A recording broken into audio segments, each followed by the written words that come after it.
Les émotions primaires, ce sont des émotions légitimes. C'est la joie, la surprise, la tristesse, le dégoût, le mépris, la peur. Et ces émotions, on les appelle aussi émotions darwiniennes, puisque c'est Charles Darwin, quand il a fait le tour du monde sur son bateau, qui s'est aperçu qu'en croisant des communautés qu'il n'avait jamais vues d'hommes blancs, donc ils ne connaissaient pas leur culture, ils ne connaissaient pas leur éducation, mais ils voyaient tout le temps des fuites émotionnelles sur leur visage, et ils arrivaient tout le temps à relier ces fuites émotionnelles à une émotion particulière.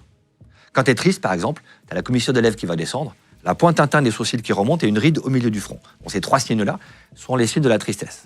Et donc, Darwin s'est dit, ces émotions sont universelles.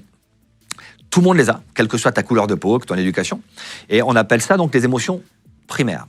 Sauf que quand Darwin est rentré en Angleterre, il a essayé de dire que les émotions étaient universelles. Certains ont dit non. Elles sont liées à la culture, à la couleur de peau, à l'ethnie. Darwin a mis ça de côté.